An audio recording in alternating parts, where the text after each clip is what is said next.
Renegade Broadcasting. Hard-hitting talk radio.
All right, everybody, here we are, November 17th of 2020. Wow, this year is almost at a close. The worst year, not only in American history, but perhaps in all of human history, guys, all of human history. Let's hope next year brings something better. And by that, I mean, let's hope that people get off their asses and get their heads out of their asses and put their feet down with a mighty stomp and resist this fucking tyranny. Anyway, we ran into some technical difficulties yesterday. First, Bobby wasn't able to call in. He's actually on the phone right now. I'm going to have him on in just a second. But then, of course, later in the show, I had some trouble. I suspected maybe it was some saboteurism, but no, actually, you know what I think it was? Kyle suggested it, and after I thought about it, I'm like, yeah, I bet that's what it was. I think I might have accidentally hit a button on the damn thing, with my cheek or something. Sometimes I pinch the phone between my cheek and my shoulder so I can go hands-free. Which is why, now that I have you on, Bobby, I want to ask you how I sound with going on speaker. I see you there. I'm going to put it on speaker just for a second. Let me know. I hope I don't over-modulate or whatever, but hold on. I just want to try it because that'll prevent me from muting myself again. Okay, how does that sound right there? It sounds fine to me, but I'm driving, really? So I'm on Bluetooth. So that's fine too. Yeah, I think it's sure echoing. It's fine. I'm sure it's fine. Oh, is it? Yeah, that I don't hear. Yeah, I'm hearing an echo. Damn it. I don't know. You need a sound guy. It's like yesterday is like a boomer moment for you. Yeah. Is that what they say? It's a boomer. Yeah. All right. That's shit your grandparents do. Hold on one second.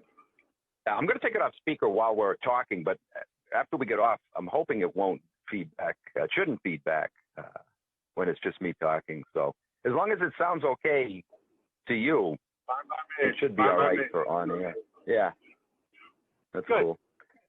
But yeah, sorry. Anyway. I don't know what it was. I tried calling twice yesterday, and my phone, it rang once and then would drop. So it didn't make any sense. And I thought because I was driving, so then I tried a little later, and it still did the same thing. So I don't know. When I just called in now, I usually call in 5 minutes ahead of time. I was logged in for about a minute or two on the phone, and all of a sudden the damn thing dropped. So I hope I'm not going to be seeing that now happening. I don't know. There's all kinds of freaking problems. It's crazy. Anyway. Yeah, so, I wanted to just touch base. I know Justin called in last night, and I'll try to make this brief, but he called in last night and talked about a little bit about the numbers. Well, most of the booklets, all of the booklets that we initially ordered are gone. So now I've ordered more, and we actually have a few orders that are backlogged right now. But anybody who's listening, I should have those again within a week or so, and then I'll get them back out in the mail. So, I was surprised how quickly that first round went. There was 300 booklets in there, so it's awesome. It's better a sharp stick in the eye. These should be going to people who, aren't as awoke as we are, if you will. These should just be your friends and family, because I think that's really going to hit them between the eyes, all these articles. It's just like your show, Condensed. We've already talked about it. But it's, those are the people it should be going to. It shouldn't be going to people who already know. Right. Because we already know. Yeah. So 300 exactly. people, if it's 300 people who are on the fence, if it knocks a few over the fence, I mean, listen, at the end of the day, every little bit helps, I guess. Right. But and for the first month of it.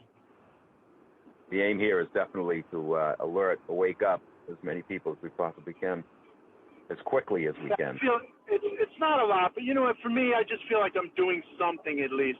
We can't all just sit on our hands and do nothing. And if you're not the type that wants to go out there and yell and wave signs around, then this is easy. It's got to be an easy way for people, comfortable way. Otherwise, people just aren't going to do it. And sadly enough, that's the reality of it. So, we got to make it comfortable. I've been mailing. I don't know if I told you or not, but I've been mailing friends and family with the return address of another friend and family that I'm also sending it to.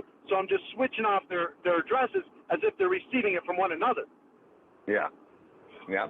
So at that point, they essentially have to talk, why would you send me this? I didn't send it. It goes through all that whole motion. That's funny. I sent out at least 20 of them that way. Yeah. So just be strategic about where you put them out, because, it is money out of your pocket. They're not, as cheap as they are, it's still not free, and it's our money we work hard for. So, just be smart about it. Don't just, leave them to anybody who's going to throw it away. Right. So that's all. That's what I got to say. And so, always, they should be coming in. There's also, just leaving them like in the front of a store. They have those the little what do you call them? Bullet board things. That's always a good. Yeah. Laundromats or anywhere somebody's sitting around. When you get taking an Uber, leave it in the back seat of the Uber.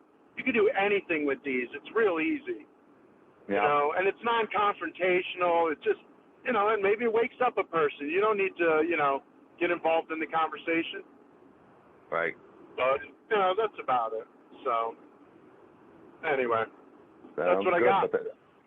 I'm liking the numbers, though. There's a lot of hits on the site, and, people are downloading and ordering, and so it's great news. I got to find a way. Like I told you, I think I have 25,000 to 30,000 emails that I've obtained, and I got to find a way to mass email, because I told you can go and capture all those emails from colleges, from real estate offices. They all post all their emails.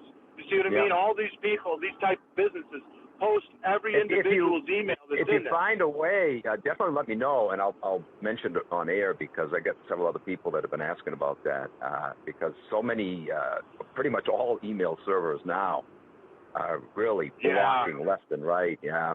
I even started using MailChimp, but, they only let you do like 2,000 in a month, and then that's it. You're stuck. And I'm not going to pay more to get more, whatever. What are they going to give me, 10,000? I still got the same problem on my hands. So, anyway, that's what we're working on. Justin says he might have an avenue with the, with the website and stuff like that. So, we'll see. Yeah.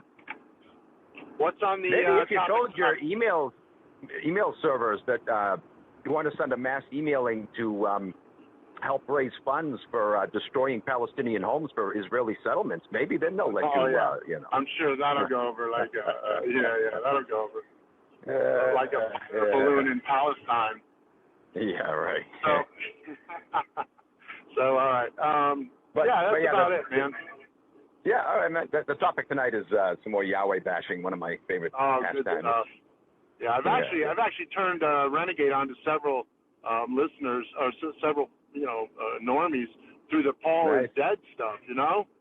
So send them cool. those links, and it's just interesting enough for them to capture most people's attention. And meanwhile, they get fed a little propaganda from our side.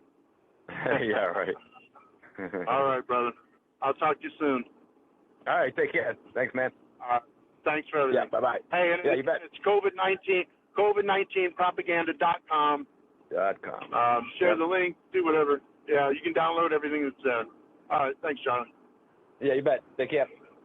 Take care, man. Bye. All right, guys. So let's get into our discussion here. I had quite a few things from yesterday left over that I still didn't get to, but I'm just tacking on to Monday. Once again, no calls tonight. You can call in on Monday if you have any comments or questions. So yeah, let's get back to our Yahweh discussion. I'm going to put this onto speaker, hoping that this works. I'll tell you what, if it doesn't work, if I'm sounding over-modulating or whatever, or echoing, or if it's just, like sometimes I might unwittingly back away from the phone and I might fade out or anything like that, just call in. I'll be watching the call-in screen to let me know, if this isn't working. But hopefully being on speaker is going to work. It's so much easier for me to be hands-free. Holding the phone is kind of a pain in the ass. Not to mention, I think that's what happened last night. I think I put myself on mute by accident. So to alleviate that, it's probably best to be hands-free. Anyway, the only problem is that anytime I move my phone, of course, it's going to pick that sound up and magnify it like I'm doing right now. I hope that's not bringing everything up. I'll try to minimize handling the phone. All right, guys, this is kind of a trial run here. Let's see how this goes, being on speaker. I am eventually, I don't know how long that's going to take, but eventually I'll be settled in. I'm going to get a new computer. I'll have a much better sound system going, once I can get settled in. So picking up where we left off last week, we were talking about Yahweh's very Jewish character traits. The next one we're going to look at is how Yahweh, in classic Jewish fashion, is motivated by self-interest. Well, we know the tribe has always been, still is, ever will be, motivated only by what's in their interest. Everyone else is expensed, right? Well, Yahweh meets that identifying mark too. For example, Isaiah 48:9, he says, for the sake of my name, I will delay my wrath. For the sake of my name. He doesn't care about anybody else's sake. In fact, the context of what he's talking about here is his wrath. He's going to delay his wrath for his name's sake. He doesn't care if he takes a hissy fit, has a temper tantrum, and wipes out a million people. He's done that many times, according to the Bible, right? He's had many temper tantrums where he's wiped out. I mean, look at frickin' Noah's flood. Not that these stories are true, but you know what I'm saying. So, but here he's saying it's not for anybody else's sake.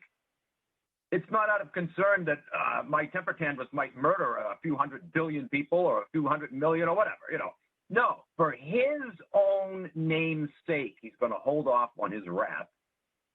For the sake of my praise, he said, I will restrain it, his wrath, so that you, the Israelites, will not be cut off.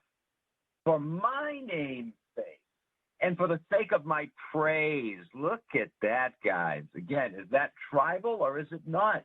Only showing concern for his own egotistical fat-ass self, and only showing interest in getting what? In getting praise. Could you get any more tribal than that? This is the God that so many Gentiles worship. It's disgusting, guys. Moving on to the next characteristic, psychopathic and schizophrenic. Well, we know the tribe is both of those, right? psychopathic and schizophrenic. Did a show a while back, many of you will recall, talking about how psychopathy does run in the blood with the tribe. They have over 200 diseases endemic to themselves that, for the most part, involve some type of psychopathy.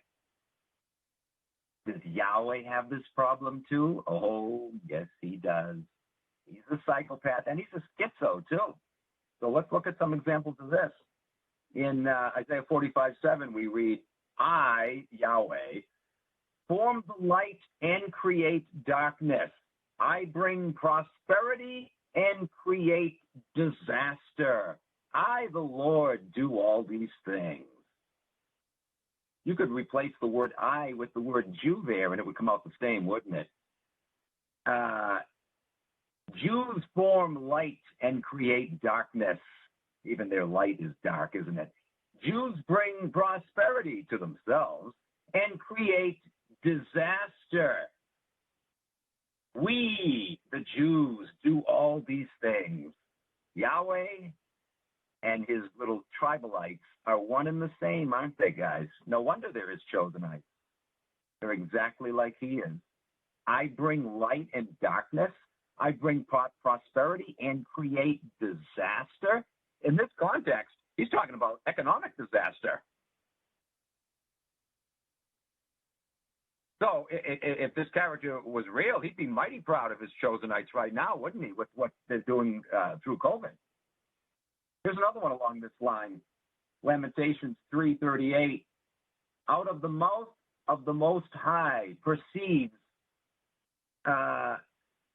both evil and good.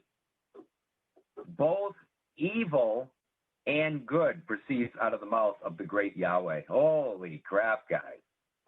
Holy crap. Is that not the tribe or what? Once again? Oh, they say good things only to fool you, to lure you in. But ultimately, when they speak from the heart, they speak evil, right? Well, here's Yahweh saying he does the same thing. How could you possibly think that this deity is good at all? Never mind the source of goodness, when he says that out of his own mouth proceeds evil and good, that he creates light and darkness, that he creates prosperity and disaster. This is a psychopath, is it not? This is a schizophrenic, is he not? Here's another one. Thus says the Lord, behold, I frame evil against you and devise a device against you. Jeremiah 18:11. He gets off on creating misery and suffering, doesn't he? Is that not the tribe? Is Yahweh not a Jew? A classic elite Jew pig? Amos 3:6 says, shall there be evil in the city, and the Lord hath not done it? If there's evil in the city, Yahweh says he's the one who's done it. Who needs a Satan, ladies and gentlemen, when you have Yahweh? Which is why I did a show once called Yahweh is Satan, showing that he's absolutely everything that Satan is said to be in the Bible. In fact, the character Satan, who's supposed to be separate from Yahweh, he's not, he's one and the same with Yahweh, but the character Satan himself is not mentioned that often. In fact, almost never in the Old Testament. Only 3 times, as a matter of fact. And indirectly, there seems to be some indirect inferences a few other times in the Old Testament. But no more than like 6 or 7 times is Satan ever made reference to, either directly or indirectly. So you could say that virtually nothing evil is said to have been done by Satan in the Old Testament, right? But yet, how many evil things has Yahweh done in the Old Testament? It's astonishing, guys. Absolutely astonishing. Anyway, here's another passage along this line. This is from the book of Micah, chapter 1, verse 12. Evil came down from the Lord unto the gate of Jerusalem. Evil came down from where? From the Lord. Look how many verses there are that make this point. There's no getting around it. There's no denying it. Yahweh is absolutely evil, according to this not-so-holy book. In Jeremiah 36:3, we read, "It may be that the house of Judah will hear all the evil which I," meaning Yahweh, "which I intend to do to them, so that everyone may turn from his evil way." I'm going to unleash evil on them, so they'll turn from their evil ways. What evil ways? According to him, something is evil if it's not in conformance with whatever he wants. That's the tribe for you, isn't it? Isn't that their mentality? They'll bring evil on you as long as you continue to do evil. And evil to them is anything that's out of harmony with their will. You don't kiss our ass and wear your masks, we're going to have you arrested with our little puppets that we control. You don't social distance. You don't, quarantine, right? That's considered evil, when in fact what they demand of you is evil.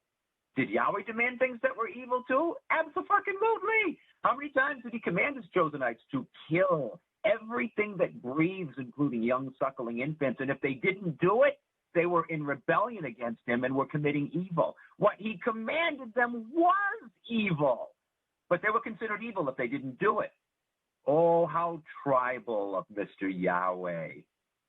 Once again, is Yahweh a classic Jewish supremacist prick?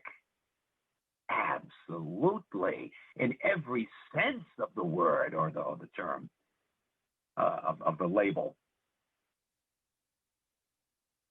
Anyway, so here Yahweh was saying that he intended to unleash evil so that the people of Judah would turn from their evil ways. In other words, he was proposing to overcome evil with evil. But wasn't it Paul who said in Romans 12:21, where he urged Christians to overcome evil with good? Paul said, overcome evil with good. But here's Yahweh overcoming evil with evil. That's the real Jewish way. Paul was addressing Gentiles, of course, when he wrote that to the Romans, so he had to think like a Gentile to attract them and lure them in. But that wasn't Paul's way. Paul did a lot of evil shit, too. Paul lied. Paul committed perjury. If you're not familiar with those instances, well, drop me an email and I'll send you my book. You can read chapter 21, where I lay that all out. Paul accomplished a lot of evil things, but he called them good because he said he did it for the cause of the gospel. You see how Jew think works, guys? You're evil, even while yet doing good things, if you're not doing them for the cause of Yahweh and his tribe. On the other hand, you can do evil things, but those evil things are good if you're doing it for the tribe and for the tribe's God. Evil is good and good is evil, which is amazing because in the book of Isaiah, Yahweh says, woe to those who call evil good and good evil. And yet he himself is the chief of doing that thing, right? He calls things that are evil good and things that are good evil. That's how Yahwehyan morality works, guys. Don't forget that saying that I've used many times, how, what the difference is between biblical morality and true morality. True morality is doing what is right, regardless what you're told. Biblical, Yahwehyan, Judaic morality is doing what you're told, regardless what's right. It's the very opposite. And even though Christians won't acknowledge that that's what they believe, they'll deny it if you confront them with this. But the truth is, that is what they believe. It doesn't matter that they won't, fess up to it. The truth is, their version of morality is whatever Yahweh says it is. And you can prove the dilemma that they're in and the hypocrisy that they're clinging to just by asking them. After you show them a verse where Yahweh commanded to murder everything, including young suckling infants, the cattle, the sheep, the goats, ask them if they think that's immoral or not. They won't be able to tell you that it is because they will be calling their God immoral. They will have to answer, well, no, that's not immoral. How is it not immoral?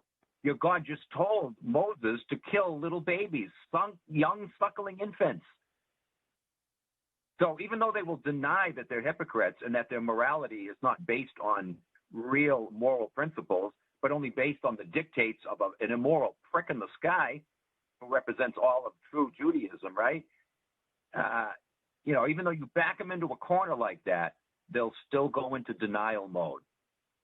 They feel that they have to, or else they'd be guilty of calling their God immoral when clearly they can see before their eyes that what he has commanded is, in fact, evil. It's totally immoral. Look at the mindfuckery of this shit, guys. Do you see what Christianity does? Do you not see that Christianity is, in fact, Judaism for Gentiles? Of course it is. Do you see how it warps your thinking, getting you to believe that you're a moral person, when in reality, upon being questioned about your moral principles, especially when verses like these are quoted to them, they will defend these evil acts on Yahweh's part and call them good because Yahweh's doing them. Yahweh can't be bad. So if he does something like that, even though we would call it evil under any other circumstance, it's fucking evil under any circumstance, whether Yahweh's involved or not. Evil is evil. If anybody else kills babies and they're called evil, then if Yahweh kills or commands the killing of babies, he's evil too. Or else you're a colossal fucking hypocrite and you don't know what morality is. This is what this religion does to people, folks. It Judaizes them. Get them to embrace twisted so-called moral principles, just like the tribe. Oh, it does a lot of other harm for them too. It gets them to think like the tribalites in many other ways. They have a persecution complex, right? Christians do, yes. They think people are always ganging up on them and out to persecute them, and they'll cry baby, whenever you don't listen to them. It's just like the tribe. They learn that from their masters, the ones who wrote their holy book. Anyway, moving on. Jeremiah 32:42 says, "For thus says the Lord, just as I have brought all the great..." We got a break coming in. All right, I'll read that when we get back, guys. Stick with us. Hoping my sound is good still.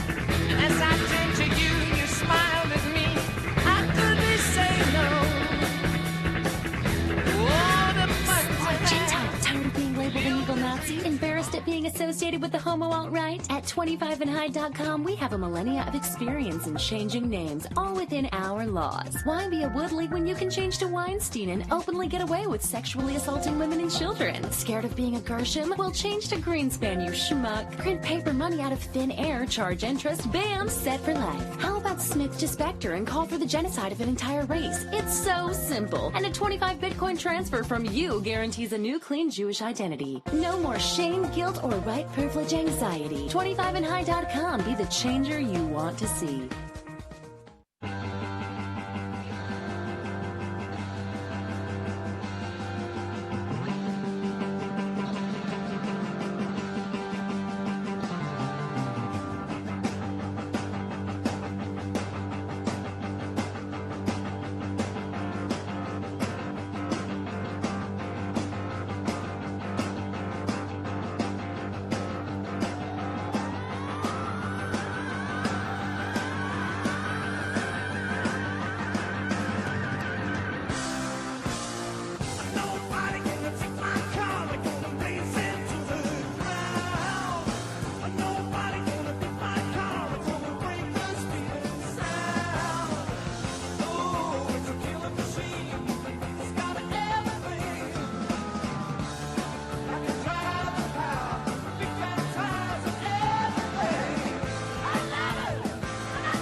All right, guys, welcome back.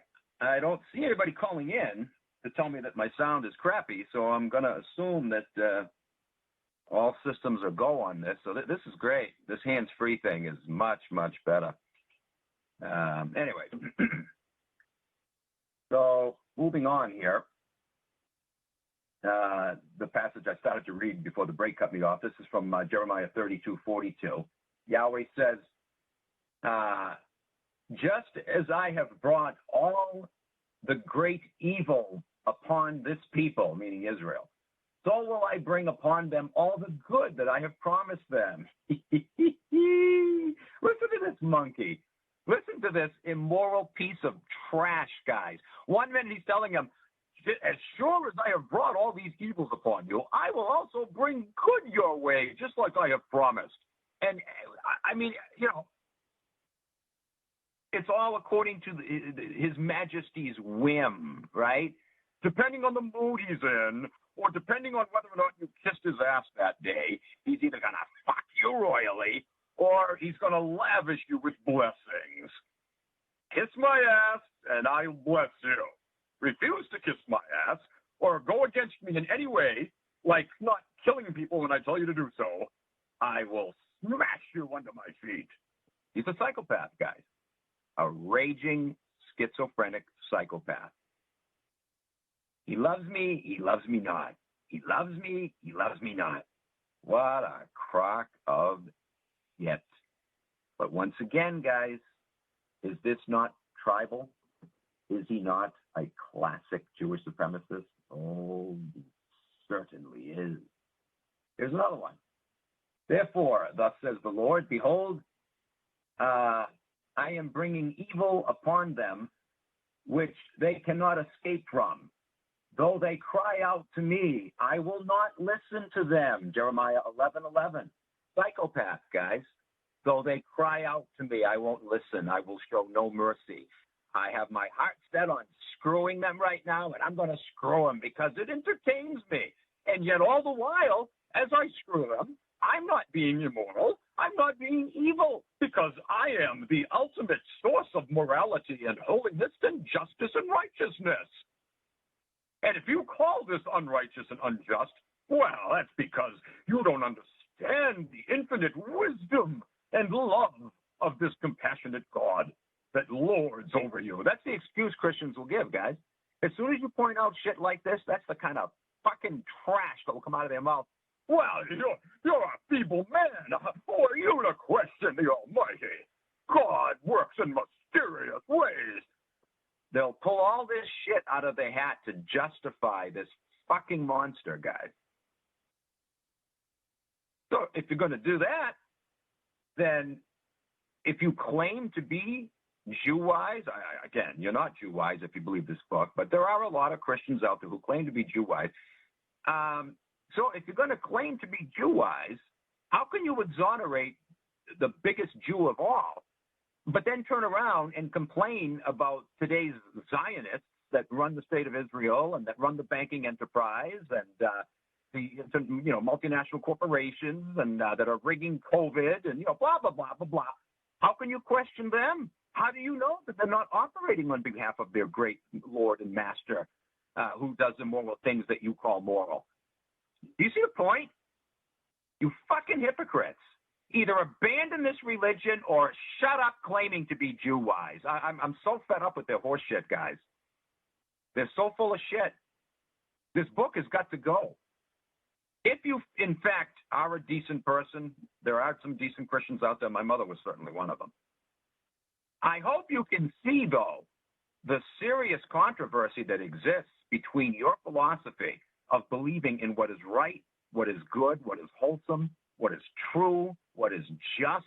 I hope you can see the conflict between those sentiments and what this book actually says, what your God actually says in this book. It says and does. They're not compatible. If you really, really do believe in justice and morality and truth, you have to part ways with this book eventually. I finally came to realize I had to do that. Oh, this book used to mean so much to me back in my dumbass fucking Bible dupe days. But I finally smelled the roses. It took me a while, but I finally realized I could not continue to claim to be moral while embracing this bullshit. You can't. You can't. They are entirely incompatible, entirely antithetical to one another. Anyway, moving on to Ezekiel 16:10. In fact, this will be the last one I'll read for this subsection because they just keep going, guys. There's no end to passages like this. I'd like to read them all, but if I did, my God, I'd be doing this show into frickin' July. So this will be the last one for this section, then I'll go on to the next attribute of Mr. Yahweh. This is Ezekiel 6:10. It says, "And they, the Israelites, shall know that I am the Lord. I have not said in vain that I would do this evil to them." Unbelievable, guys. He admits that he does evil things. It's not just that he does evil things, right? And Christians try to twist it to say that it's not evil. He admits that the things he does are evil. He admits it. In the same book of Ezekiel, chapter 20, Yahweh admits that back in the days of Moses, he gave the Israelites laws which were not good. He admitted he gave them shit laws, whereby, he said, they should die, referring to the laws of stoning. Like, if you whack your willy, if you look at Carrie May's boobies while she's undressing next door, looking through her window, whatever. Actually, even more ridiculous than that, Yahweh called for the stoning of Sabbath breakers. If you're caught cutting down trees, to burn in the furnace to warm your house, you'd be a Sabbath breaker and worthy of death.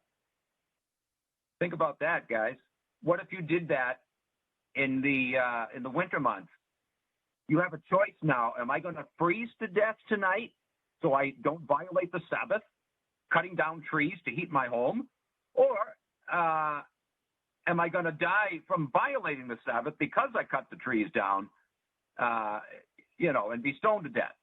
Freeze to death or stone to death? That's the choice you were left with in the cold winter months. If you had to cut trees down, they would argue, well, you should have done that on the preparation day. There's always exceptions. What if you didn't know? What if you were away and didn't know it was going to be cold? You come home now and you weren't able to cut wood down, right? You'd be stoned to death, or else you had to choose the option of freezing to death. Well, how fucked up, man. What a fucked up God, fucked up book, fucked up religion, the whole thing. Burn it! That's what you need to burn to heat your home with. Never mind chopping a tree down. Burn that fucking book. It's not holy. Nothing holy about it. Nothing holy about that God or its people. Any of it. Anyway, let me skip down here because, like I said, there's quite a few more verses along this line.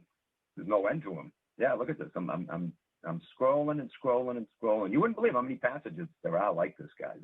And these aren't even all of them. I just picked some of the juiciest ones. But holy crap, there's about 2 more pages of verses like that where this schizo is just going off on these freaking psychopathic tirades, schizophrenic psychopathic tirades. So, I'll just skip that, and anybody who wants the notes, request them. You'll be drowned with, tons more passages like that. Anyway, let's move on to deceptive. We certainly know the tribe is deceptive, don't we? And proud of it. How about Yahweh? Did they learn this from their God? Or better yet, did they attribute to their God this particular characteristic as well? Oh, they certainly did.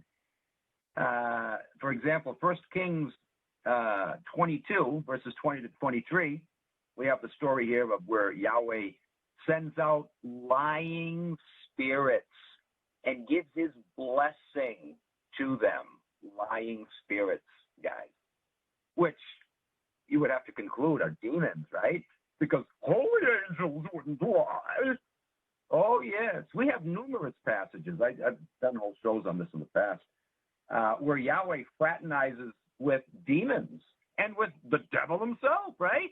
In the book of Job, there's Yahweh striking up a bet with Satan, who is right up in heaven, right before the throne of Yahweh. Ask Christians about that sometime. What was Satan doing up in heaven? Wasn't he supposed to be cast out of heaven way back before the earth was even supposedly created, right? According to the biblical narrative. Yeah. Long before the Garden of Eden, long before the first man was ever made, according to the Bible. Satan was cast out of heaven. And yet, here he is, much, much later, in the days of Job, up in heaven before Yahweh's throne, striking up a bet. Hey, Yahweh, I bet I can have your most loyal subject turn against you in no time just by fucking with him. And Yahweh says, hey, all right, let's do it. You're on. Probably shook his hand and fucked a few brewskis down with him. Yeah, let's see what happens. Let's enjoy the show. Get some popcorn out. And can you imagine that Christians accept that bullshit story as something that would come from a loving God, that he would strike a bet up with someone that shouldn't even have been in heaven at all, right? He was cast out. What the fuck's he doing up there? Striking up a bet. Why would Yahweh fraternize? Oh, my God, I could go on all night just with this horse shit story, but here's another thing to consider. I've mentioned this in the past as well, but if you've already heard it, reconsider this. Satan, who's supposed to know Yahweh very well, right? He used to live in heaven, right? He knows that Yahweh knows the future. Why would this fucking fool, and, you know, if you read the Bible carefully, he's not a fool. Jesus said he was wise, right? Be wise as serpents. He recognized the devil was cunning and that he tricked Adam and Eve, right, into sinning. Yet, how wise could he be, according to the Job story, for him to have struck up a bet with someone that he knew was omniscient, that he knew was aware of the future? You see what I'm saying? Why would the devil strike a bet up with somebody that already knew the outcome in advance? How fucked up is that, guys? Do you see how ridiculous this book is? It's such fucking nonsense. I don't know how the hell that never dawned on me years ago as a Bible believer. I never even thought of that. It never entered my mind. In fact, I only thought of that just a few years ago. I was working on a show, and then it hit me. I'm like, hey, wait a minute. How could the fucking devil ever strike a bet up? Do you see how obvious it is that this friggin' thing, it was made up by quite fallible, I don't even want to say human beings. They're not human, but you know what I'm saying. It was made up by ignoramus fools. But, you know, they're not worried about stories like this that don't make sense, because they know that once they've got people hooked into it, they're not going to question it. They're going to continue to believe it in spite of all these massive, in-your-face contradictions. And you know what? Son of a bitch, they're right, aren't they? They're right. How many people around the world? Oh, guys, there's over 1 billion of them. Just Christians alone, to say nothing of Jews and, you know, Muslims as well. They don't accept the Bible like Christians or Jews do, but they still believe to some degree in it. Their religion certainly grew out of it, right? But, you know, at least 1 billion Christians in this world follow this goddamn book. And yet look how full of shit it is. It's pathetic. Once again, the masses are asses, guys. Whether it's religion or politics, they fall for the most ridiculous, easily disproven horse shit. It's scary. It's really fucking scary. And once they fall for it, God damn it, you're lucky if 1 in 1,000 that you try to wake up will even listen to you. Never mind actually come around and snap out of the delirium. And that's the case just with, you know, not just with religion, with politics too, right? Look how difficult it can be to get people to see that COVID is horse shit. Oh, that's not to say to give up and not try. Oh, no. Try all the more. The same with the Bible. Yes, unfortunately, most of the time, you're not going to get anywhere with Bible dudes. That's a much harder nut to crack, as it turns out, than politics. You have a much greater chance to try to wake people up to, to politics, to the COVID nonsense than you do to wake them up with the Bible. So save the Bible for later. Right now, the most important thing is COVID. Wake them up with that. But God damn it, eventually they got to give this shit up too, because this is an open door for the tribe into their head, guys. To the point where even if you wake them up in other ways, if they still have them by this noose, they still got them. If you claim to be Jew-wise and you fall for this book, you know what? The Jews still have you. They do. They absolutely do. They still have you in their clutches. It doesn't matter that you're aware the Holocaust is a fraud and you're aware of the banking system. I shouldn't say it doesn't matter. It's good that you know those things, but in the long run, they're going to still create a lot of problems for you. You might still yet fall for some of their major deceptions later to come down the pike because you still have in the back of your head that, well, the Jews are still God's chosen people, and ultimately he's got a plan for them, and you might fall for some of their horse shit. I've mentioned this before, I'm convinced that they're probably going to do that. They're going to create another fucking temple in Israel. That's going to bring a lot of supposed Jew-wise Christians around into thinking that, God's working majorly now. This is a fulfillment of prophecy. This book is so toxic, man. It's got to go. Anyway, moving on. Coming back to Yahweh and his deceptiveness, Ezekiel 14:9 says,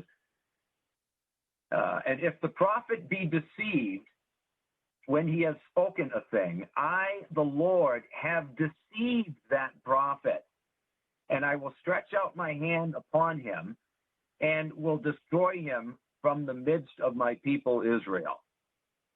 He's going to destroy him when he says that he himself is the one that deceived him. Oh, my God.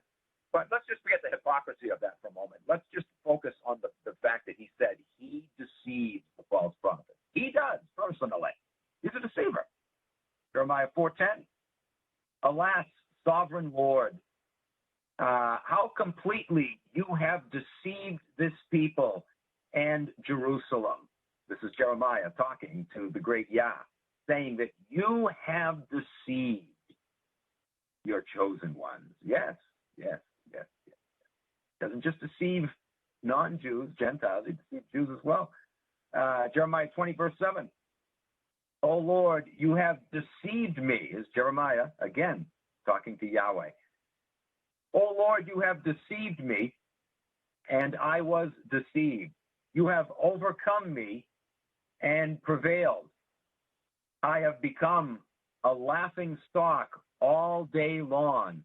Everyone mocks me. Imagine that. This is one of Yahweh's great defenders, and yet, at least in this particular instance, he's fed up with Yahweh's shenanigans and revealing that Yahweh is, in fact, a deceiver and made a fool out of him. He fought against him and prevailed. He overcame him. I have become a laughing stock, he says. Everyone mocks me because of Yahweh's deceptions. Unreal. And don't think that it's just in the Old Testament that you get this kind of shit going on. Here's a passage from the New Testament. Paul wrote in 2 Thessalonians 2:11, for this reason, God sends them a powerful delusion so that they will believe the lie. Yahweh, this is talking about supposedly, the end times, the last days here.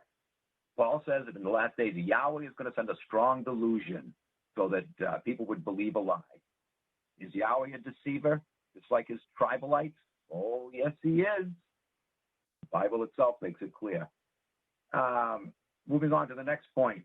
Endorsement of slavery with Jewish exceptionalism. At that, yes. Let's see what Leviticus 25, starting with verse 44, says along this line. Your male and female slaves, says Yahweh, are to come from the nations around you. From them you may buy slaves, meaning the Gentiles. Yahweh is telling his tribe that they can enslave Gentiles. You may buy and sell them from the people around you.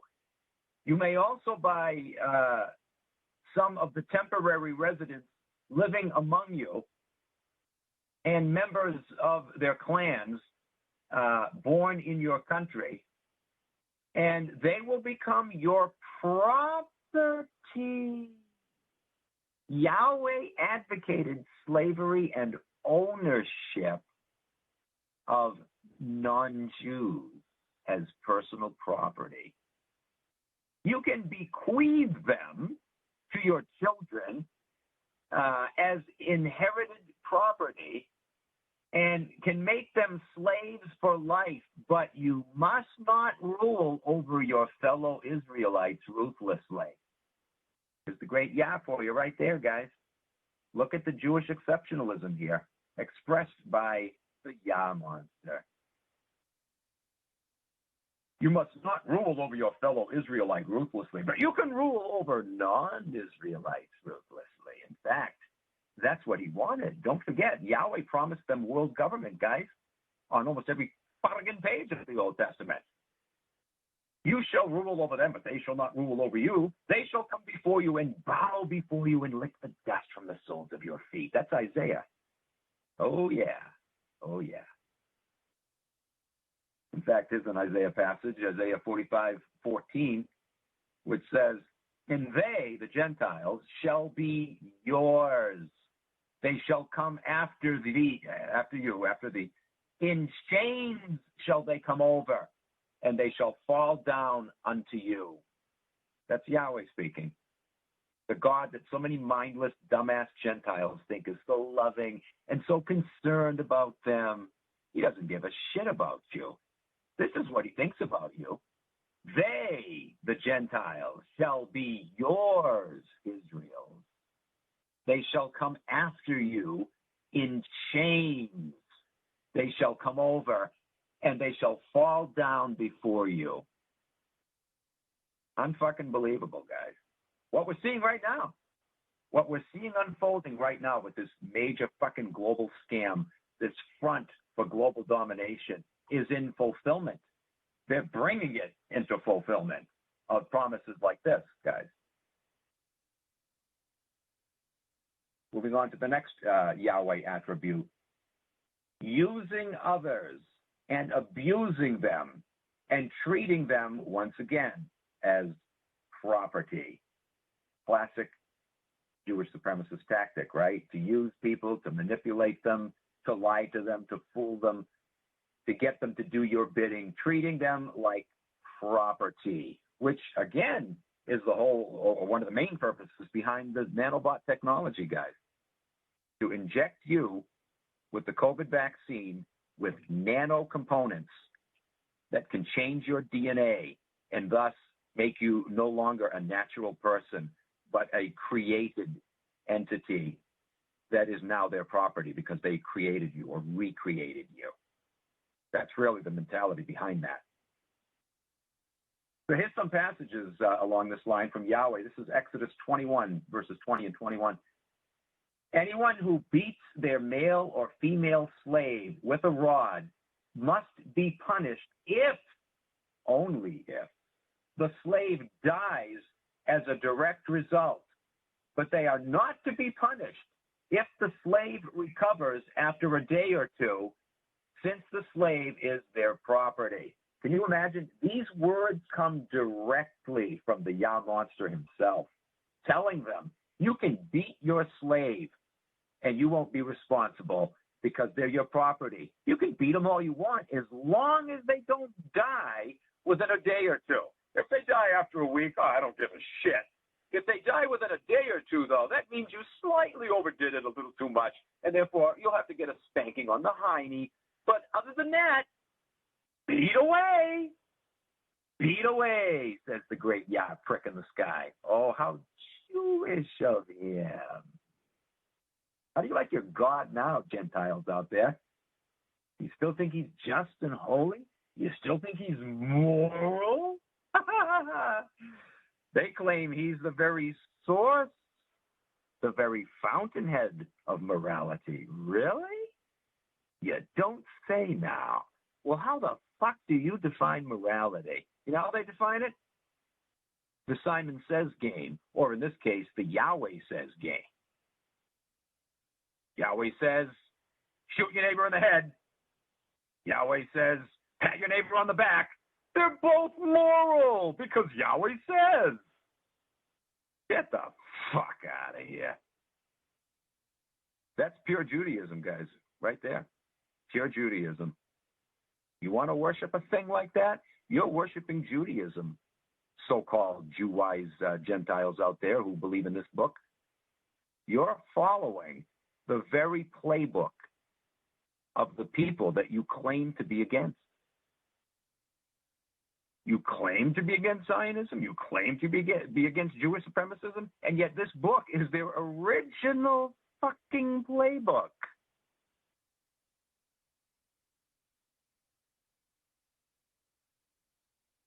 Anyway. Here's another one. This is from Deuteronomy 15, verse 6. Thou shalt lend unto many nations, but thou shalt not borrow from them. Ooh, hoo, hoo, hoo. Did you catch that, guy? Do you see how long this shit has been going on? Some people think that, it's just new. It just happened in the 20th century, where Jews became big in banking and started lending to nations around the world. Oh, bullshit.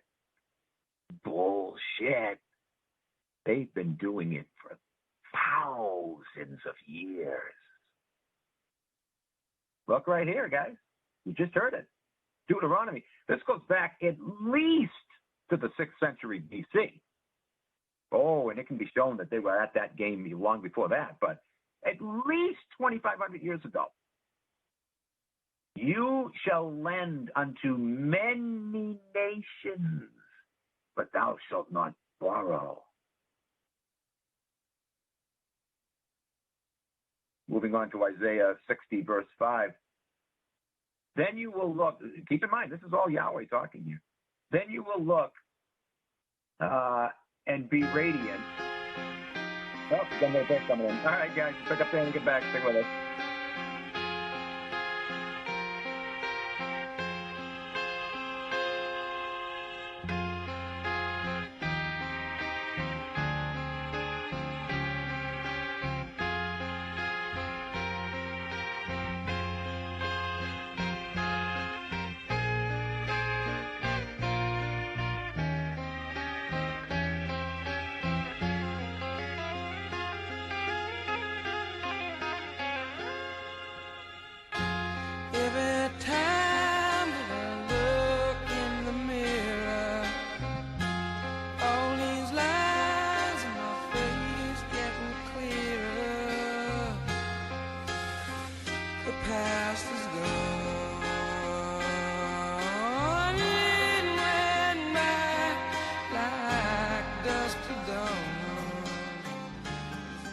Many websites focus on just one or two topics over and over again.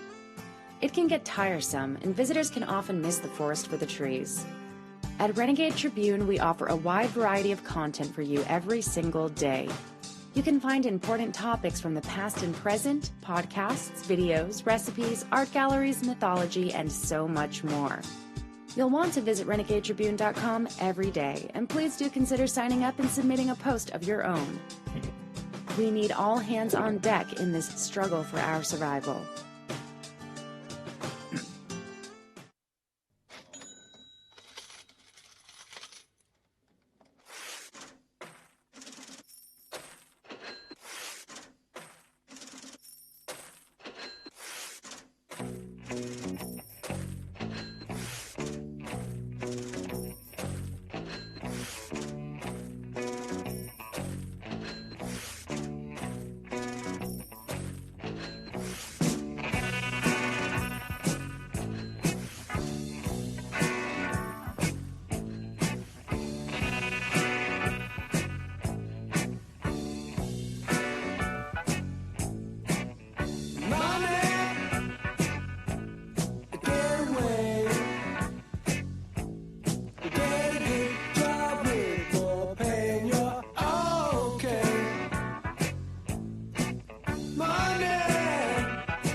You're listening to Renegade Broadcasting.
All right, guys, welcome back. So, here's this passage, Isaiah 60, verse 5.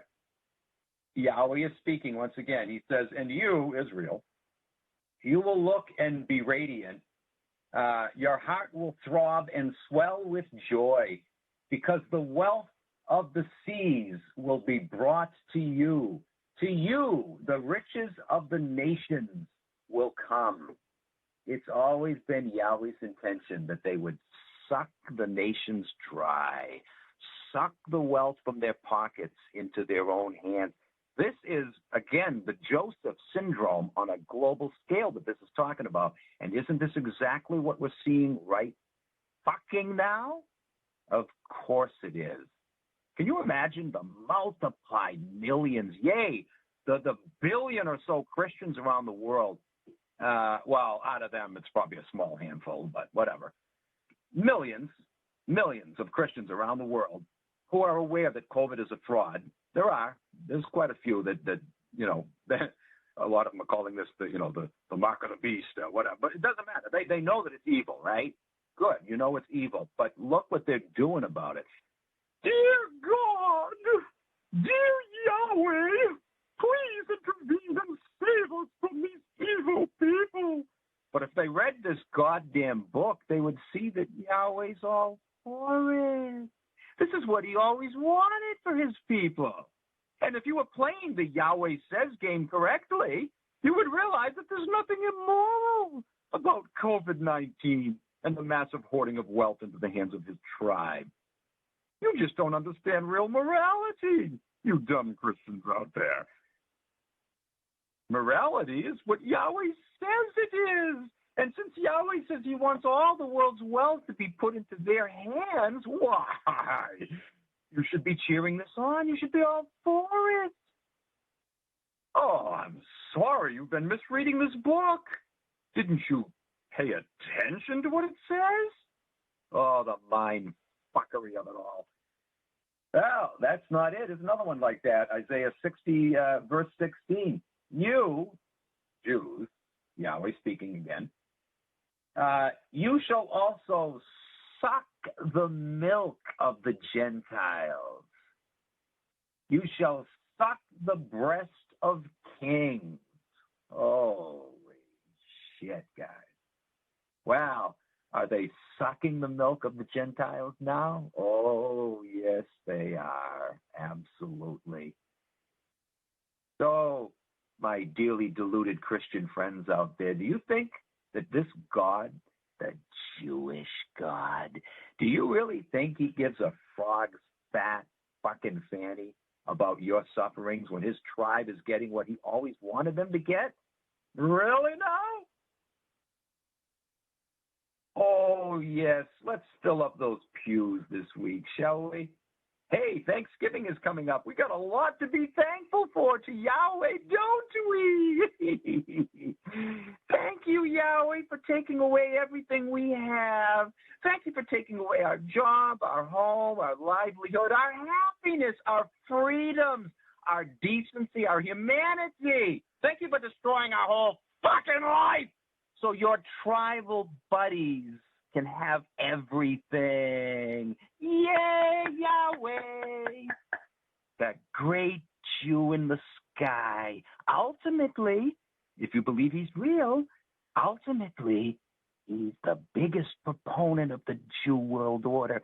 Yahweh gave them their idea for COVID. If you think he's real, where the fuck do you think they got this from? All their meetings annually at the Bohemian Grove. They're talking to something during those meetings. Maybe it is that prick in the sky. And he showed them the way. We love you. Show us the way. I bet that's the case. If that fucking thing is real, guys, that's who they're speaking to. And that's who's speaking to them. If there's any reality to Yahweh, that's it right there. The great prick in the sky is guiding them step by step to global domination. The ultimate author of COVID-19. Anyway. Suck the breasts of Gentiles. That's Yahweh speaking there. Holy shit. You're going to worship that thing? You're going to continue to do that? Deluded Gentiles out there? Strangers shall stand and feed your flocks, and the sons of the alien, the Gentile, shall be your plowmen and your vine dressers. Isaiah 61:5. In other words, they're going to be your slaves. They're going to do your bidding. Whatever you want, I'm going to hand them over to you. You're going to suck their breasts dry, Yahweh says. Holy shit. And again, this is what you want to worship? Bible dupes out there? Really? I challenge, I dare a Bible dupe to call me in and tell me how wonderful Yahweh is. Go ahead. I dare you. They won't do it, guys. They won't do it because they know, deep down inside, they know there's something desperately wrong. But whatever the reason, they don't want to give up their little social gatherings, you know, the church meetings every Wednesday, go polling, the potlucks every Sunday afternoon after church, whatever it is. They don't want to give it up. They love that illusion that it gives them of security and hope for the future. Hey, I'm all for hope and security, but based on something real, based on something that is moral and just. Not that fucking thing. You're going to get the very opposite from that thing. You think that's the cavalry that's going to march in and save you? If that thing is real, that's what's fucking you. According to this book, he's the mastermind behind COVID-19, leading us into fucking Jew world order government. You going to continue to worship that thing? You know, if there are, in fact, any Bible dupes out there listening, you know goddamn well I'm not twisting anything out of this book. I am reading to you exactly what it says. You cannot fucking deny it anymore. Gotta go. Genesis 27:29. Here's Yahweh speaking to the great Abram or Abraham, the dada of Judaism.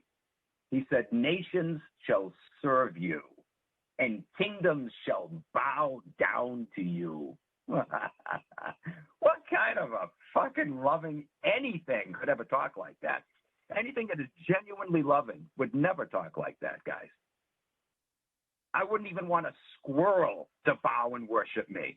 Squirrels are sentient beings, even though they piss a lot of people off. I love them. I think they're cute. I feed them all the time every time I see them.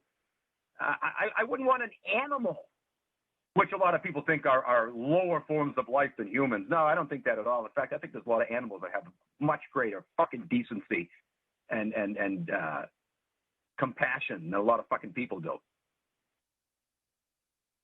But you understand, I wouldn't even want an animal to be subservient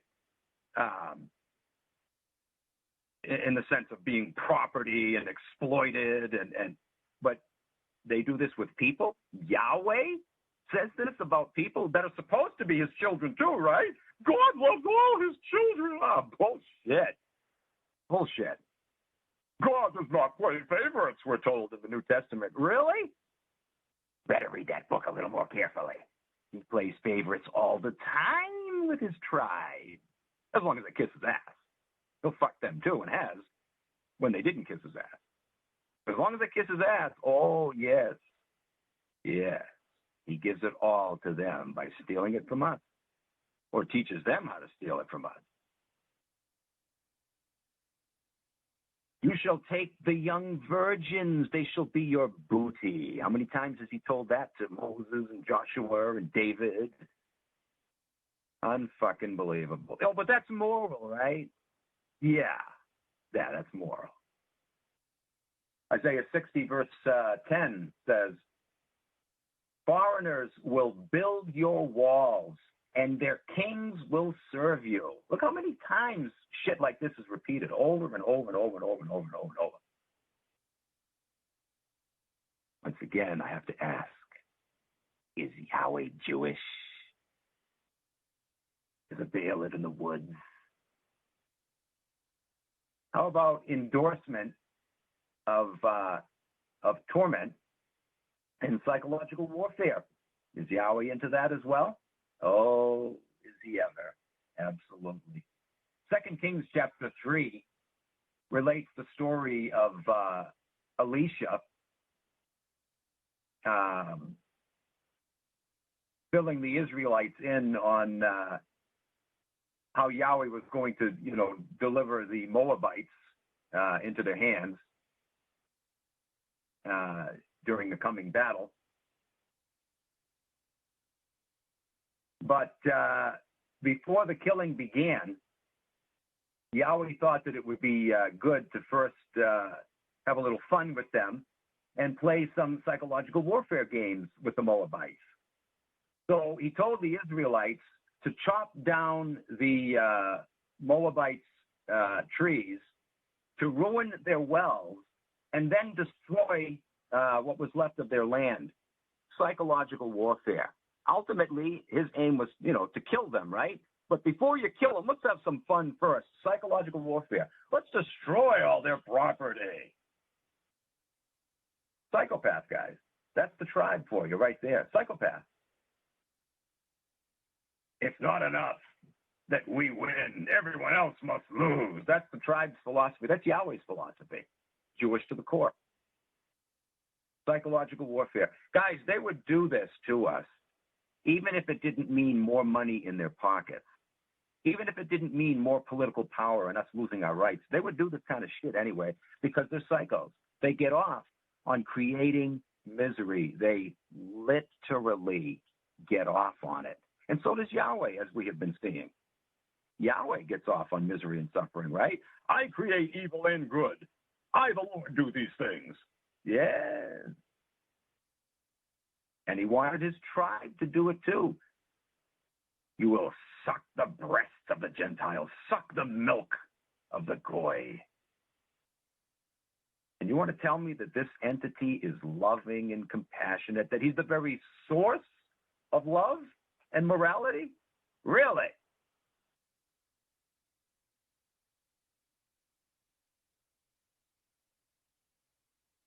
I love this one. Yahweh taught his tribe to sell contaminated meat to Gentiles. You can read about this in Deuteronomy 14:21, which says, do not eat anything that you find already dead, roadkill in other words, but you may give it to the foreigner residing in any of your towns, and they may eat it, or you may sell it to any other foreigner. For you are a people holy to the Lord your God. You're holy to me, but these other people aren't. So don't you eat these things, because you could get very sick, but you can sell them to the other people. Oh, by the way, didn't I remind you that I don't play favorites? What a fucking psycho bastard, guys. Can you imagine the audacity of that book to say that Yahweh does not play favorites, and yet he said shit like this? You may sell tainted meat. meat with maggots, meat with cancerous growths, meat half eaten by, ravenous beasts, that's salivated all over it. It doesn't matter. Whatever conditions it's in, wash it off and sell it to the goyim, but not to my fellow chosen ones, not to the fellow chosenites. It's not for them, because you're a holy people to me. But don't forget, I don't play favorites. Holy Jesus H. Christ, man. Again, I have to marvel, guys, that I fell for this. Oh, for most of my life, I fell for this shit. Endorsement of land theft. We know the tribe's into that, don't we? Oh, yes, they certainly are. They always have been. They never legitimately were able to lay claim to what is called, in any period of history, today or any part, of past history, thousands of years ago. They stole it thousands of years ago. They stole it in 1948 with help from, the Brits that they duped, the British government that, they duped or coerced or bribed, a little combination of all of that. And then once they got it, or, once they overawed the Palestinians, right? Then they told the Brits to get out. The Brits wouldn't do it, so they fucking bombed them out. They terrorized them. They do whatever it takes at any cost to others, guys. And sometimes even cost some of their own fellow tribesmen. They don't care. They'll pop off a few thousand or 100,000 or 1 million low-level Jews. They don't give a shit, as long as they get what they want.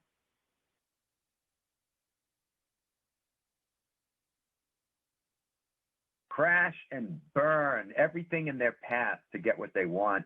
And this is the Yahwehshian way, isn't it? Of course it is. Anyway, here's a passage along this line about land stealing. Joshua 23, verse 5. The Lord your God himself will push them out, meaning the occupiers of the land that I'm going to give you, will push them out for your sake. Specifically, here he's talking about the Canaanites.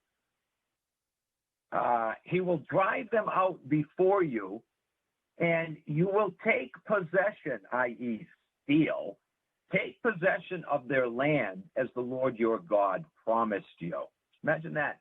He promised them other people's land. And then he said, I'm going to drive them out so you can steal it. The very God who said, thou shalt not steal. But don't forget, Bible dupes, this isn't stealing. Why?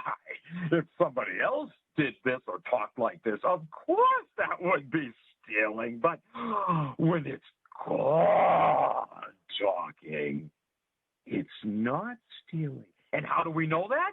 Because it's God talking. He can do no wrong, even when he's doing wrong. Did I just say he's doing wrong? Oh, forgive me. How could I ever say such a thing? He's not capable.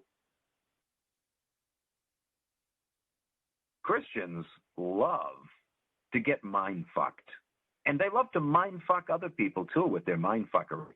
Oh, again, they won't admit to it, but that's what they're doing. Whether they realize it or not, they're so duped by this book that their thinking is warped. And in the process, in trying to convert people to their warped religion, they wind up warping their minds and reproducing warped mindedness in others. So that they too will go around and pawn off an incredibly immoral piece of shit sky fairy upon others and get them to embrace incredibly immoral standards under the guise of moral standards. This is, again, guys, the antithesis of morality, what this book teaches. It's not fucking moral. There's nothing fucking moral about it. The very definition of morality is to do no harm to others, to not engage in activity that will cause others to lose out in any way, shape, or form so that you can gain, right? That's what immorality is, okay? So if you're doing something that is bringing harm to someone else, that is depriving them of something that is dear to them, so you can get ahead and leave them in the fucking dust, That's immoral. I don't care who fucking does it or who says for others to do it. That person is immoral. That thing is immoral, whoever it is, whatever it is. And so when you see Yahweh engaging in activity that you would call immoral, if anybody else did it or said it, it's fucking immoral. I don't care if it's him or who the hell it is. But this book teaches you to think that way, that somehow immorality can become morality when you play the Yahweh Says game. Bullshit. It's time to deprogram yourself. You've been brainwashed by this book, my Bible-deluded friends out there, none of which I'm sure are listening anymore. I hope there are now, but maybe, people sharing this show with them. So if there are any either listening now or later down the line, I hope something that I have shared tonight and we'll be sharing in the next couple of shows, it's going to take that long to get through these notes. I hope some of this has at least inspired you to look a little more closely at this book with just a little bit of skepticism, a little bit of critical thinking, because I guarantee once you do that, it's over. This book will not be able to hold you in its grip any longer. You will no longer be its slave. It will no longer be your master. Because that's all it takes to set yourself free from this or any other lie, is to simply look at it critically, to examine it skeptically, to start from scratch again and say, wait a minute, I believed this, for so many years, but I never actually put it to the test. I just made assumptions. I just assumed that it was infallible. I assumed it was the Word of God. What if I'm wrong? If you approach a study of this book with that, premise, you will never be able to believe in it again, because you will discover with the turn of every page that it's completely full of shit.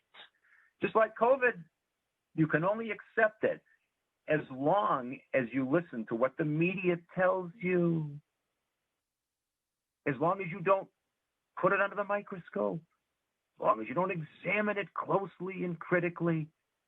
But the minute you do that, it fucking crumbles to dust before your eyes, because it's so completely full of shit. And so it is with this book, which comes from the same source, might I remind you. Anyway, Deuteronomy 6, verses 10 and 11. And I, Yahweh, will be, and it will be,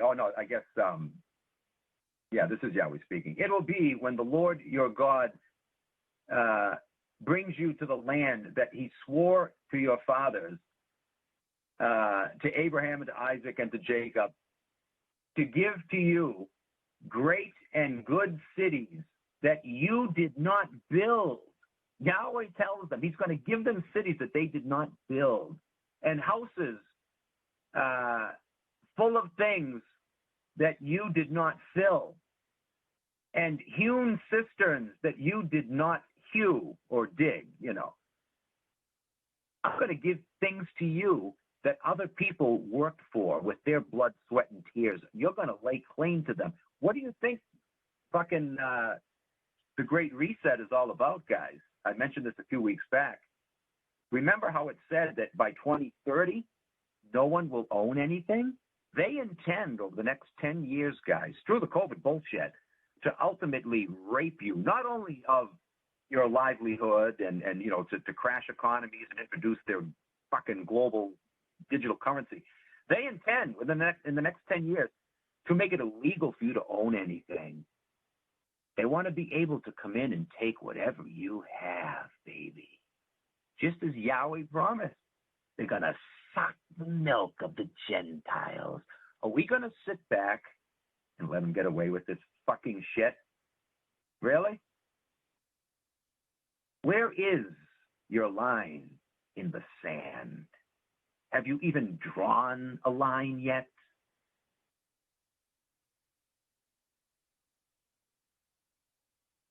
But look at here, guys, how he's promising them land to steal it. Land that doesn't belong to them, things they didn't work for, he's going to give it to them. Again, this is what's happening before our eyes right now. They're setting the world up to bring to fruition these promises that their prick in the sky made to them.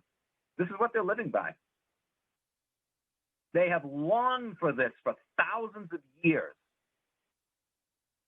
We're never able quite to get it together. Now they got it together through the creation of a multiplicity of little secret societies, luring a lot of dumbass goy in to help assist them in this aim. They're doing it right now, ladies and gentlemen. COVID, more than anything else in history, is their ticket to glory. Their ticket to bringing about these promises that Yahweh made to them, where they will own everything. Nobody else will own anything. They will own the fucking world. They will own you. And again, I have to ask, are we going to just sit back and let them do this? How much more cowering, I don't just mean you, my listeners, I'm talking to just people in general. How much more cowering are people going to do to this fucking bullshit? Oh, it's so obvious what's going on. God damn it. Genesis 15:18. On that day, the Lord made a covenant with Abraham, saying, to your descendants, I have given this land, Israel. From the river of Egypt as far as the great river, the river Euphrates. That's what's called Eretz Israel, guys. They want the entire Middle East, from the Euphrates to the Nile. They want it all. Oh, they want the whole world. But as far as what is going to be, what they plan to call the land of Israel, they want to expand its borders so it encompasses that whole swath from fucking Iraq to Egypt. They want the whole goddamn thing. And that will be the center of the Jew world order. Why? Because we had Iraq War 1 and 2, guys. It's all in preparation for that. And now, with Iran and Syria. All right, guys, let's break. Be right back.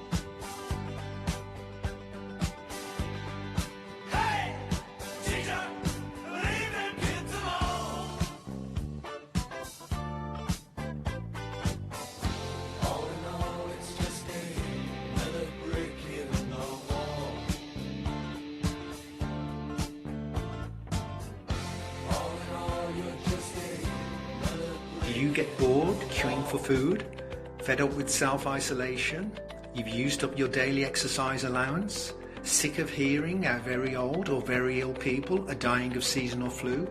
Well, here at Comifix we have the antidote.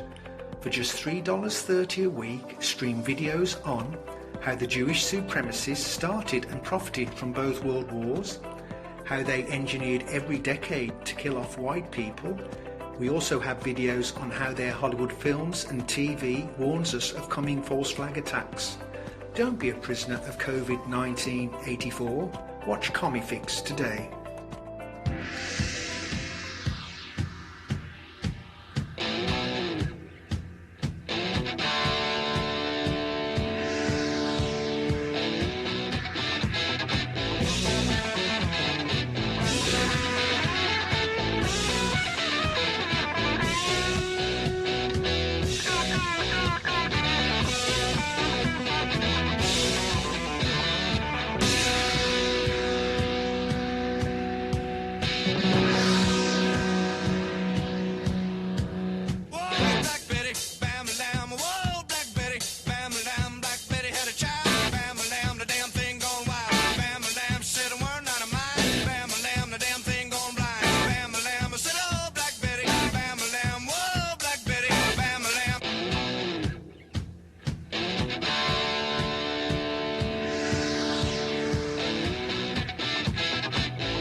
All right, guys, welcome back.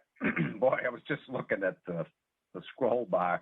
I'm not even 1/4 of the way through these notes, so I'm going to have to pick up pace. But at the same time, guys, however long it takes, I don't want to skip any of it. I'll skip some of the verses, but I want to cover all the main highlight points of this, especially as we get into the discussion later about Christ. That's where this really is going to kick in and really hit home, because a lot of Christians think that they can get away with writing off the Old Testament. I just follow the New Testament. Well, where do you see how Jewish your great Jesus is, Bible dupes? But anyway, moving on here. Inspiring revolutions, insurrections, and uprisings. Was Yahweh for that? We know the tribe has always been behind that, right? The great revolutions of just the past 2 centuries, including the American Revolution, guys. We're behind every single one of them, financing them, directing them, instigating them. Well, let's see what Yahweh has to say about that. Deuteronomy 15, verse 6, for example, he says to his chosenite, "Thou shalt reign over many nations, but they shall not reign over thee." There you go. That one passage right there says it all. That's what inspired the insurrectionists like Jesus, if he existed. Again, he's most likely just a composite character between Judas of Gamala and Judas Crestus. But nevertheless, that was their aim, guys. And that's what drove them. Passages like that. How dare they come into our land that we stole and tell us what we have to do? We not only are not going to listen to them, we're going to overthrow them and make them listen to us. That was their aim anyway. Didn't quite get it 2,000 years ago.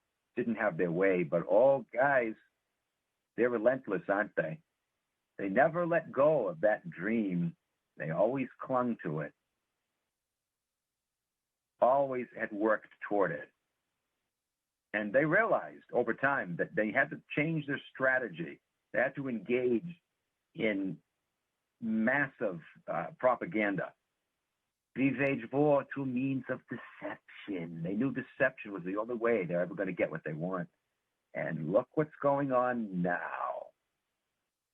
The grandest deception of all, COVID-19.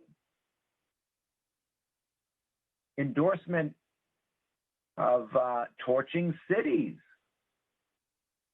Some of you might recall a show I did years back on the great fires of history and how the tribe's fingerprints were all over every one of them. Where did they learn that from? Well, let's take a look at Ezekiel chapter 5, verse 2, for example. You shall burn with fire a third part of the midst of the city when the days of siege are fulfilled, and you shall take a third part, burn a third part, and take a third part, and smite about with a knife or a sword, and a third part thou shalt scatter to the wind. So in other words, nothing was left. 1/3 was burned, another third was looted, and the other third was scattered to the wind, completely destroying it. That's what they did, guys. They're not only doing it now. That's what they did on a grand scale, on a global scale, at the close of the Bronze Age. Remember?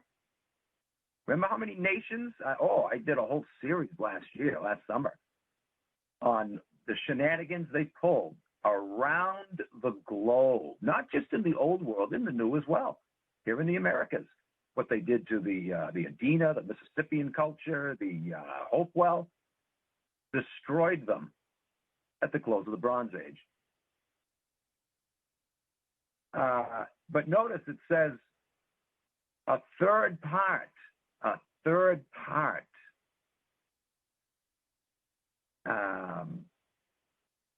Can you say IRS, guys? Do you suppose there's a connection between the IRS raping you by exactly 1/3 every week? Oh, they take more than that with local and state taxes combined, but the IRS, 1/3. Isn't that interesting? Isn't that interesting? Ultimately, they want it all, don't they? But do you think it's by chance that it happens to be 1/3 that they suck out of your pocket before you even get your fucking check?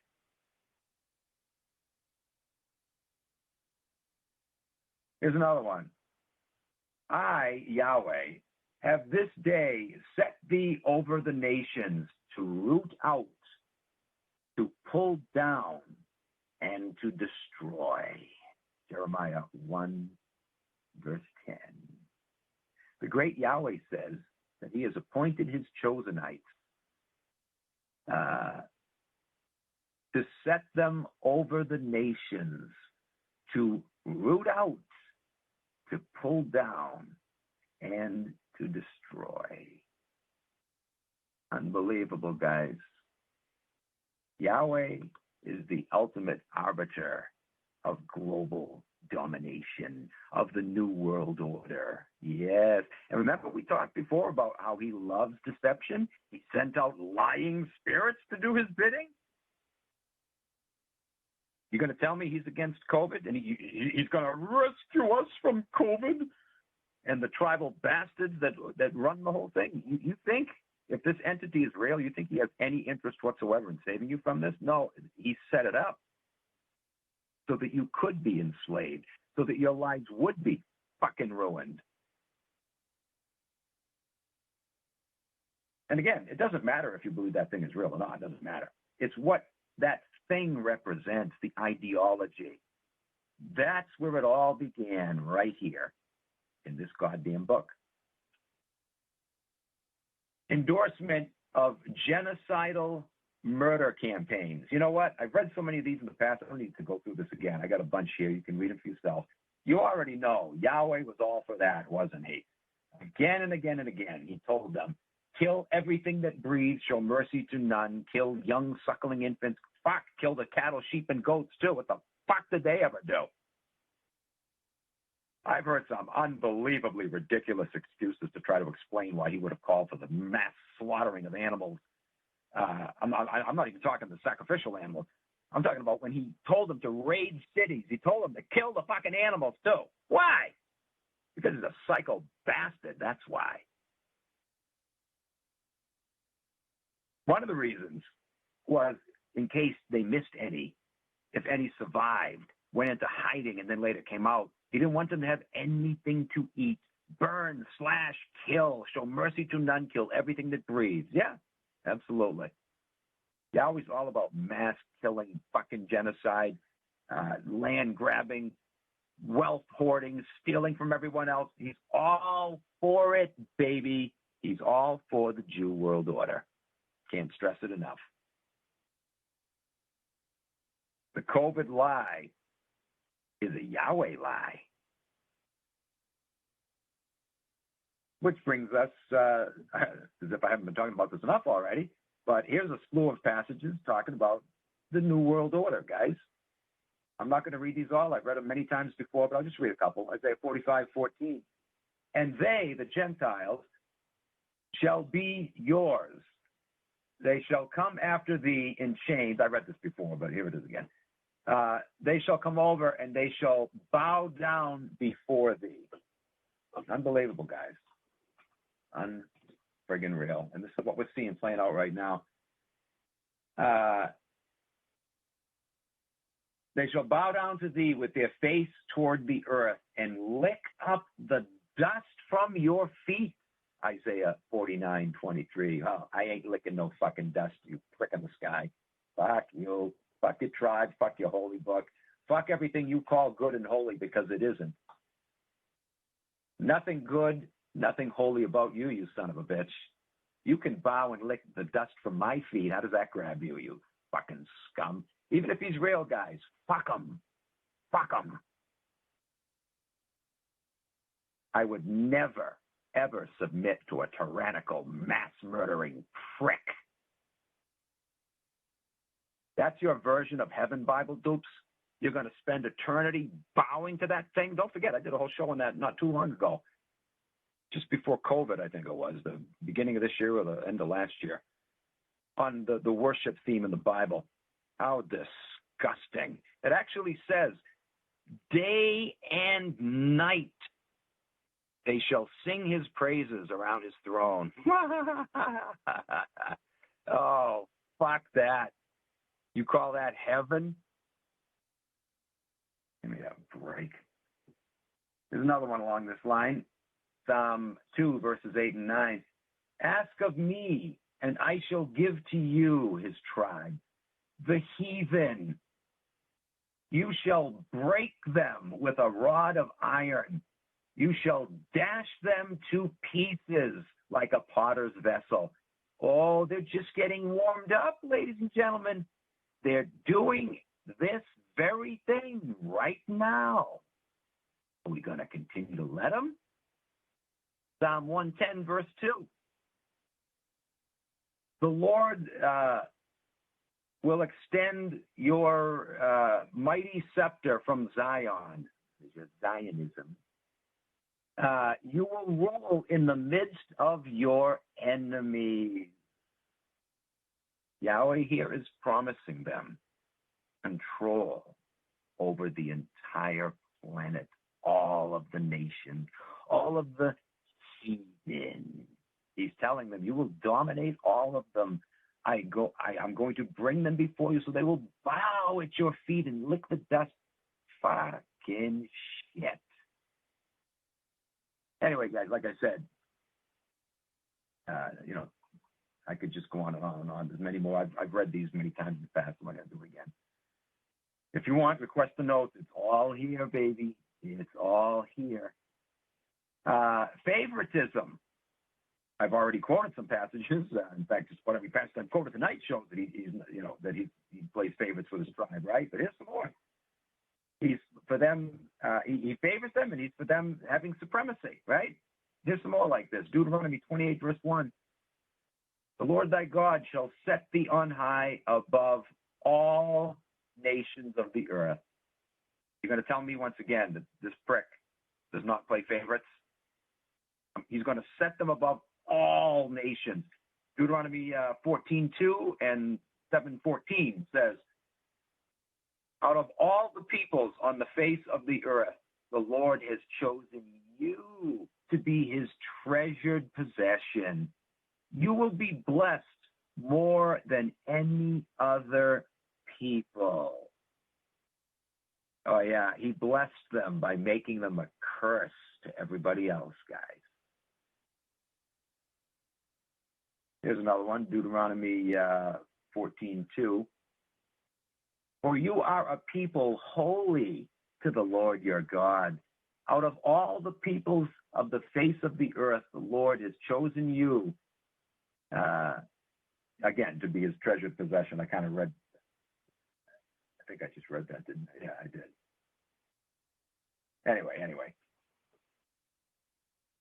Should have edited this a little bit better. Sorry, guys. Here's another one, Deuteronomy 7:6. For you are a holy people unto the Lord.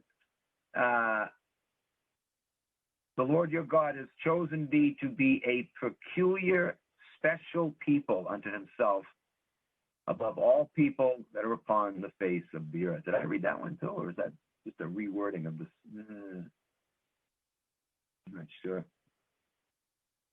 Anyway, you get the idea. Here's a different one. I haven't read this one yet. Isaiah 52, verse 1. Awake, awake, put on the strength of Zion. Put on thy beautiful garments, O Jerusalem, says Yahweh, the holy city. For henceforth there shall be none that will come into thee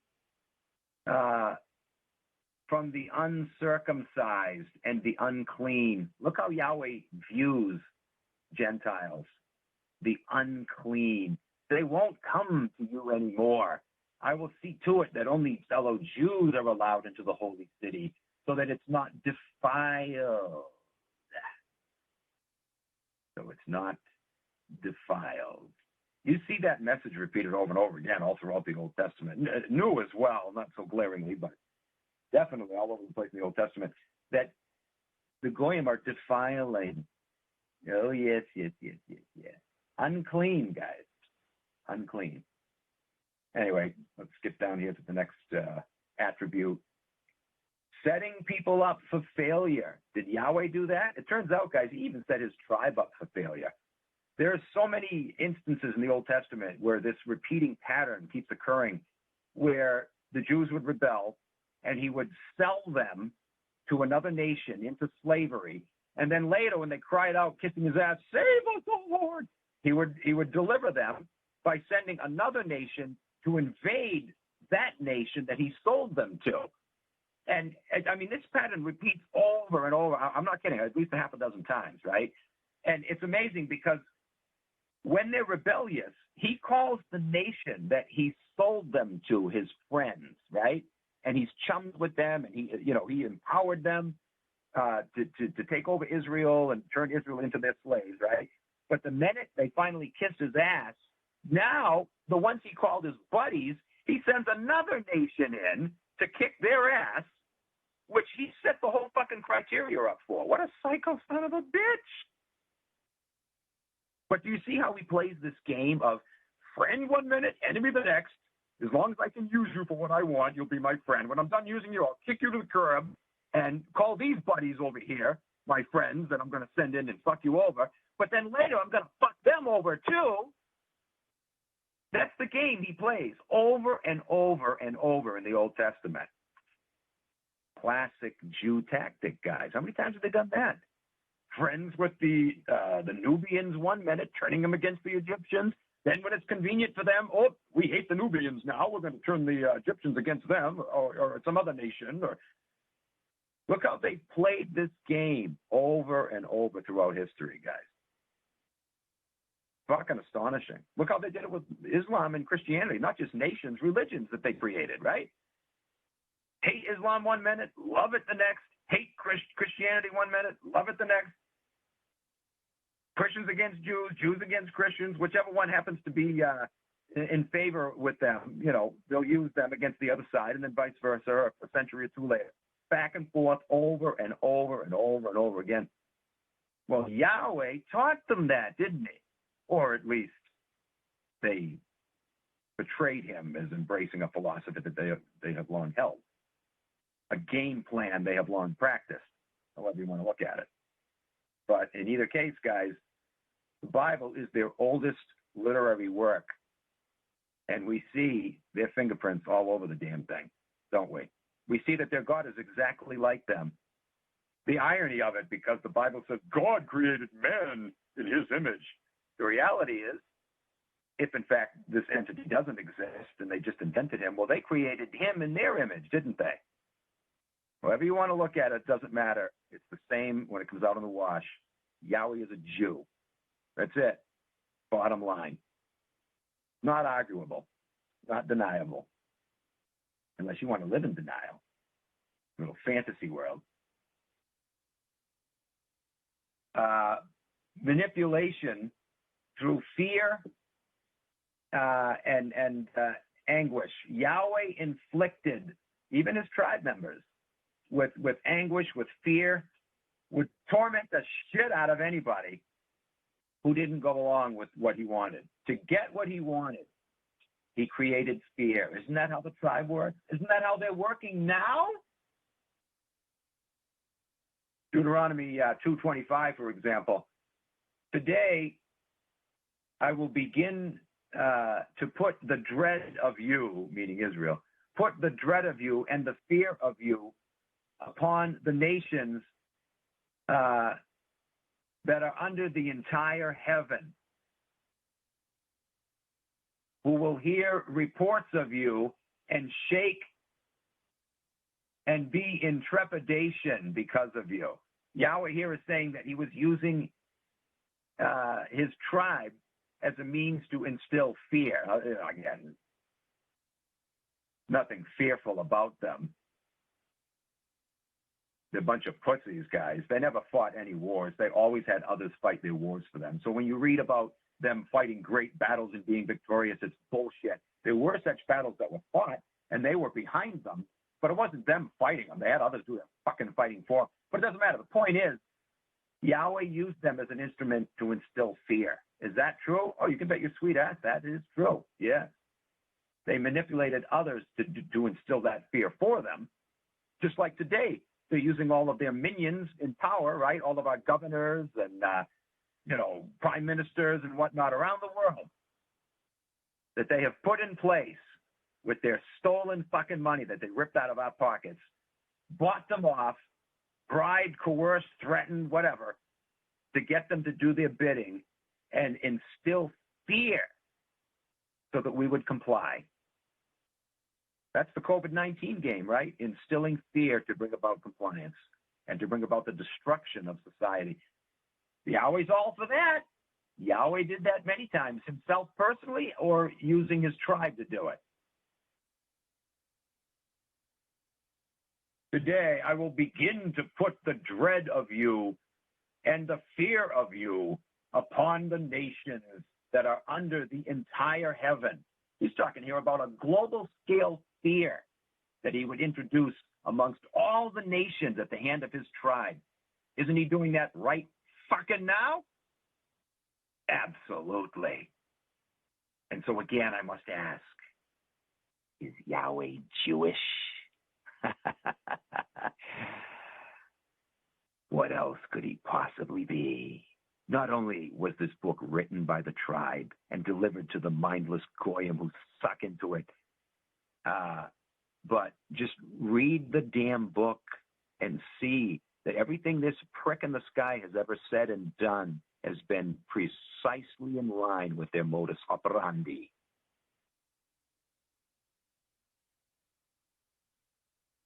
Let's see. Favored the auto ab KO solution. Well, we've already pretty much covered that, haven't we? I got another passage in here that highlights that point. I'm not going to read all this. It's going to take forever. But you might want to look up Genesis 6, verses 5 through 7, where Yahweh did just that. He released chaos, guys, to bring his will into fruition. It's the story of,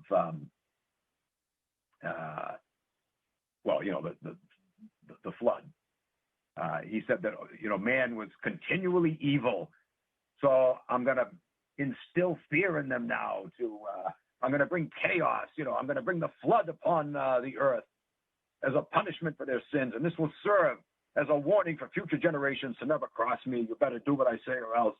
Yahweh loves to instill fear, to bring chaos and calamity and absolute mayhem, destruction, so he gets his way. Is that not the tribal way? Of course it is. In every way, shape, and form, guys, this deity is a Jew, a classic Jewish supremacist bastard. Let's see. Let me skip. Like I said, there's no way if I cover all of this, it's going to take forever. The most important part of this, the real, cherry on top, is when I get to the Jesus stuff, hopefully by next week. User diplomacy. I have another section in here on that where Yahweh taught his chosenites to use people to get what they want. I've kind of already covered that.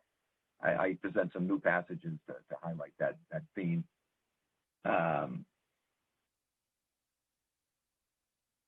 Here's a great quote. I got to get this in there. In his famous 1924 book, You Gentiles, Maurice Samuel made this comment. He said, in the heart of any pious Jew, God is a Jew. How do you like that? There's a classic Jewish supremacist right there admitting, even boasting about it, that their God is a classic Jewish supremacist. In the heart of any pious Jew, God is a Jew. Yes, he is, guys. Absolutely. Everything they've ever created, like Freemasonry, for example, it's purely, entirely, exclusively Jewish. The whole goddamn thing.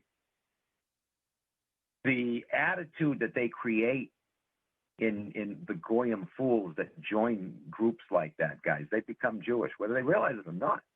And the higher up the ladder they go, of course they begin to realize it. But there are a lot of low-level Masons that never understand what the hell it's really all about. They don't need to. As long as they keep following the program, going to the meetings, blah, blah, blah, they're going to have that Jewish spirit of supremacism and domination without a conscience, stepping on everyone else to get ahead. they will imbue it in you. If you ever had a conscience to begin with, you won't have one when they're done with you. They'll see to that. Skull and Bones, the same thing, right? The first day upon recruitment, they got you going out fucking stealing for them. And then when you pass that test, on you go. You'll graduate to the next level until finally they have you killing for them. And if you continue to climb that ladder and do what you're told and prove your trustworthiness, i.e. not having a fucking conscience, then sure, they'll put you in the White House. As long as you have the right requirements, which is to have no conscience, no scruples whatsoever, just like them, just like their God. Well, it turns out, guys, speeding ahead paid off because I actually did finish the first section of this on the Prick. And so, yeah, by next week, I'll be starting the Jesus part, which comprises like 3/4 of these notes. And that I don't want to brush through quickly because it's so important. I've had many people ask me over the years,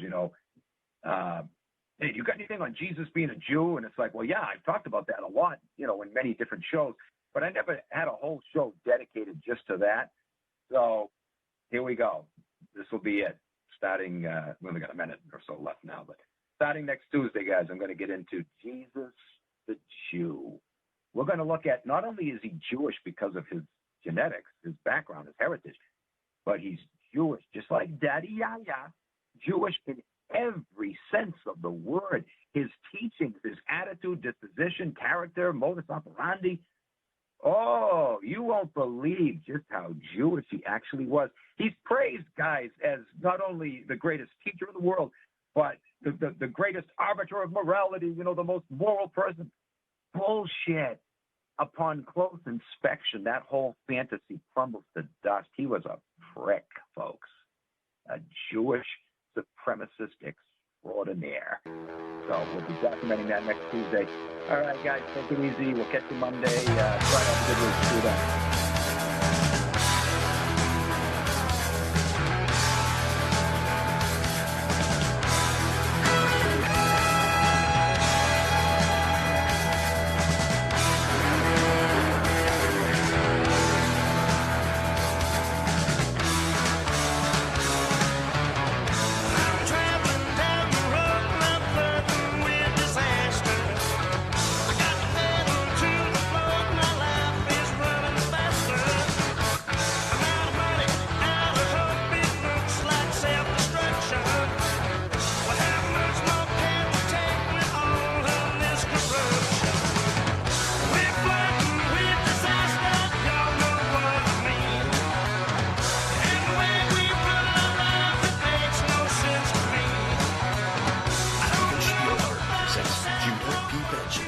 First professing Jew to be elected to the United States Senate, Judah.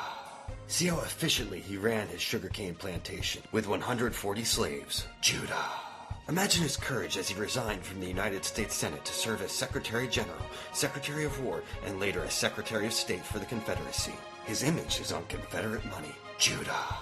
Watch as Jews help in his spectacular escape after the war ended, and enjoy how the Rothschild dynasty rewarded the first Jew in the U.S. Senate for protecting their financial investment in the African slave industry and effort to destroy the United States, Judah. Coming this fall.